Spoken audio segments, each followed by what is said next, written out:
an innocent man gets framed and goes to jail for robbing the bank. Surprising everyone, he decides to rob the very same bank that he already went to jail for robbing, but this time, he devises a brilliant plan to do it. The story begins on a highway in Buffalo, New York, where a young man named Henry works as a toll collector. He spends days and nights sitting in a booth with nothing to do, as most cars no longer travel that way. Despite his boring, meaningless job, Henry seems content with his life. He embraced the comforting stability of his routine and abandoned his dreams and ambitions long ago.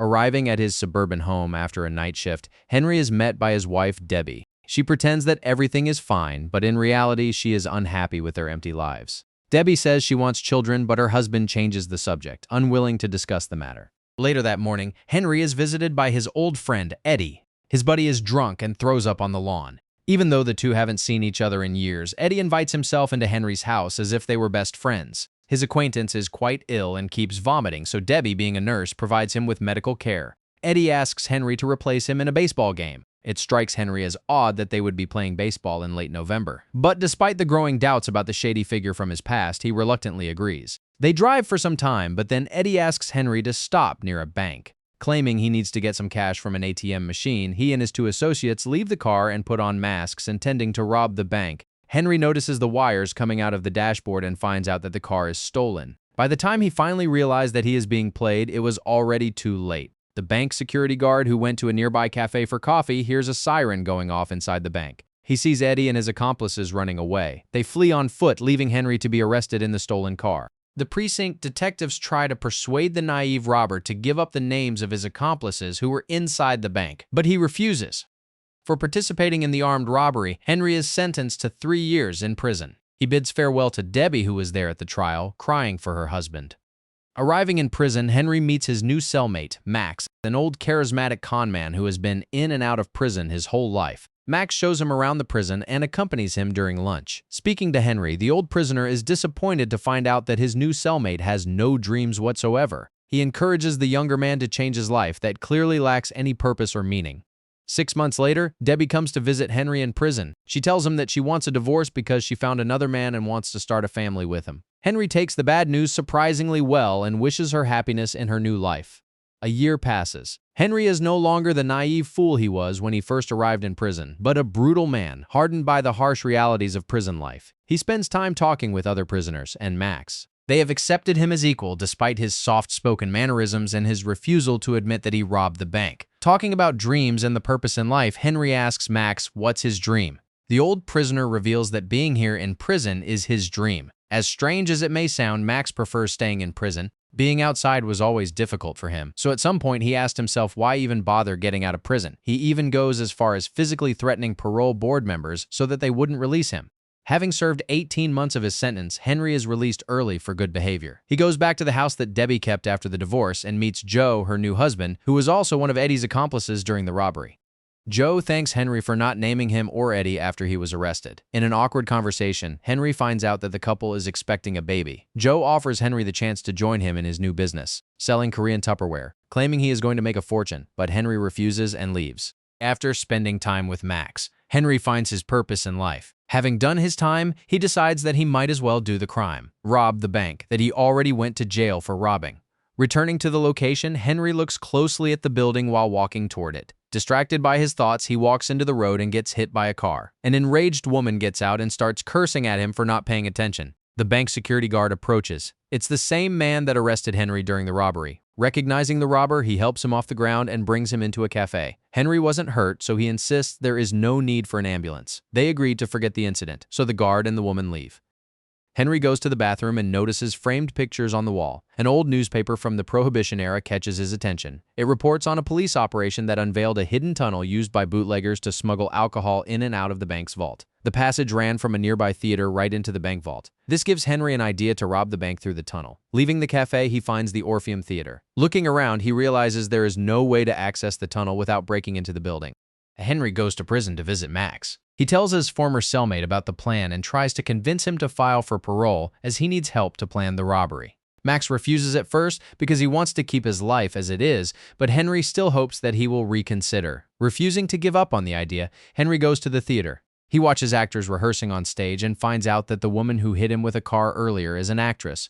She has a fight with the director, who is not satisfied with her performance and leaves for a break. In the hallway, she meets Henry. He compliments her acting and asks questions about the play. The two go to a cafe and get acquainted. Her name is Julie.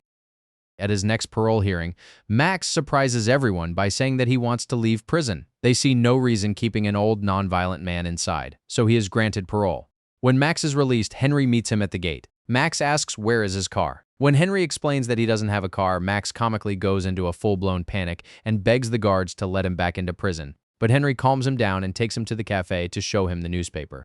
Max is astonished by the stupidity of his plan, pointing out that the tunnel was probably destroyed or sealed in the 80 years that followed this newspaper. The two men go to scout the bank, pretending to be customers who want to open an account. Using his charm and charisma, Max cleverly asks the manager questions about the vault in a not-too-obvious way, making sure it is in the same place as it was 80 years ago. Frank, the bank security guard, watches them closely as he suspects that Henry is planning another robbery. The wannabe robbers then go to the theater, pretending to be an old actor who used to perform here 30 years ago. Max asks Julie to let them in. She gives them a tour and shows the stage. Max talks to the manager, asking him questions about the famous rumor that during the Prohibition era, there was a bootlegging tunnel in this building. Unaware of his true intentions, the manager happily shows the old actor the room where the tunnel used to be, although it is now sealed by a wall. Max knocks on the wall and realizes that it's made out of drywall and paper, so it wouldn't be hard for them to crack it. Meanwhile, Henry and Julie talk about this theater's production of The Cherry Orchard, a famous play written by Anton Chekhov. They seem to develop feelings for each other, and Henry asks her out on a date before he and Max have to leave. Max had volunteered to work at the theater earlier. The two men intend to create a new entrance into the sealed tunnel, but they need to plan everything first. On their date, Julie confesses that she is leaving Buffalo after the play, intending to become a Hollywood actress. After dinner, they take a drive to look at a waterfall. During the conversation, Henry confesses to her that he was framed for the bank robbery, but now he is going to rob the bank for real. She takes the shocking news surprisingly well, and the two even laugh about it. Later, Henry helps Julie rehearse her lines, reading the part of her love interest in the play. She is surprised to find out that he is quite good at acting and encourages him to work on his delivery. In a burst of passion, they become intimate. In the morning, Henry and Julie visit Max. Henry reveals that he told her everything. Max doesn't approve of Henry making his new girlfriend aware of their plan, but he has no choice but to go along with it. Later at the theater, Max comes up with an idea. If Henry were to play one of the parts, they would have access to the building at any time, giving them an opportunity to go into the tunnel. The robbers are in luck because after a huge fight with the director, one of the actors quits the production. Max asks Julie to persuade the director to give Henry a chance. She reluctantly agrees. Derek, the play's eccentric director, mocks Henry's aspiration to be an actor, as he has neither training nor experience. However, he changes his mind once he sees the natural chemistry between Henry and Julie. They play lovers in the play, and it is very easy for them to perform since they actually are in love. The next day, Henry and Max come to the theater. Henry rehearses with the other actors. Once he is done, he joins Max in the room where the tunnel is supposed to be. The room that Henry specifically requested to be his dressing room so that nobody would enter the room without his permission. They smash a hole in a plaster wall and find the hidden tunnel. Henry uses a hammer to widen the entrance. Once inside, they find a huge pile of dirt blocking their way. Unable to do all the work of removing it by themselves, they realize they need to hire more people for the robbery. Henry and Max go to a bar where they find Joe. He is desperate because his Tupperware business failed miserably, and now he has no money with a baby on the way. Using his dire situation, they persuade him to participate in the robbery. They take him to the theater and explain the plan in the tunnel. The three men start working. Day after day, Henry rehearses with Julie while Max and Joe dig the dirt out of the tunnel. They cover the entrance with a closet so that no one accidentally discovers the upcoming robbery. They put the dirt in bags, lift it to the roof with a rope mechanism they constructed, and dump it there. The work is slow and tedious, but the team is enthusiastic. One day after work, the three men walk out of the theater late at night. They are confronted by Frank, who has been waiting for them in an alley. He knows they are planning a robbery and says he wants to join. Stunned by the unexpected development, the robbers take a drive with him in a car. Frank tells the group that once a month, the bank receives a large infusion of cash from other branches. On that day, there would be about $12 million in the vault. He is willing to provide them with the date of the cash delivery and help them with the alarms. The robbers question his motives, fearing he's trying to set them up. But Frank convinces them by revealing that years ago his wife was sick and the bank refused to loan him money for her medical treatment. She died shortly afterwards. Sometime later, Eddie comes to Henry's apartment and rudely lets himself in. Being a degenerate alcoholic, Joe told him all about the robbery, unable to keep a secret. Eddie insists on participating and starts threatening them with a gun. Max is enraged by his boldness, but Henry stops him from attacking Eddie. The group reluctantly allows Eddie to join the robbery. Returning to the theater, Henry finds out that the play is opening on the same day that they planned the robbery. He wants to postpone the heist so that he can play his part and avoid hurting Julie's feelings. But Max brings him back to his senses, reminding him that on other days there wouldn't be nearly as much money in there. They can't wait because the risk is already high as it is. Henry informs Julie about the unfortunate development. She is understandably furious about what looks like a betrayal of her trust. She needed this play to move her career forward, and now it will be ruined. Henry suggests that she moves to California with him after the robbery, but Julie tells him she never wants to see him again and throws him out. On the night of the robbery, Henry, Julie, and the other actors assemble with the director before the performance. Henry will perform in the first part of the play and depart to execute the robbery during one of the intermissions. The play begins with a dialogue between Henry's character and the maid. Meanwhile, at the bank, Frank watches the armored truck arriving. He accompanies bank security guards while they deliver a large sum of cash into the vault.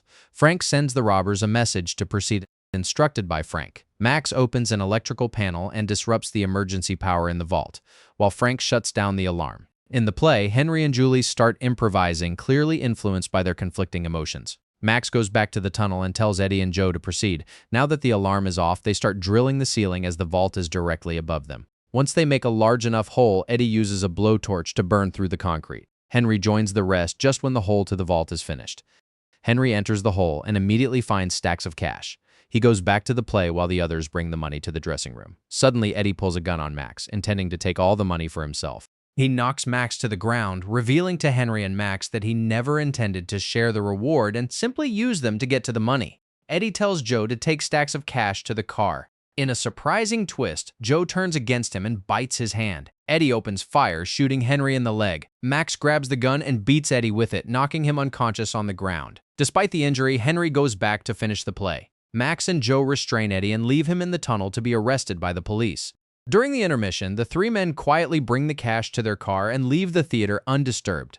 They drive for some time when suddenly Henry tells Joe to stop. He bids farewell to Max and leaves on foot while the other two drive away with the money. Struggling to walk because of his injury, Henry rushes back to the theater intending to finish the play. He arrives through the main door and goes past the audience, yelling for Julie to stop. He starts improvising, telling her that he can't live without her and that he loves her. The audience and production crew are shocked by the unscripted scene but still watch it with interest. Henry begs her to meet him in Moscow. In reality, he means California. Under pressure from the audience, Julie reluctantly agrees. Thanks for watching. Don't forget to like and subscribe to the Movie Fist channel.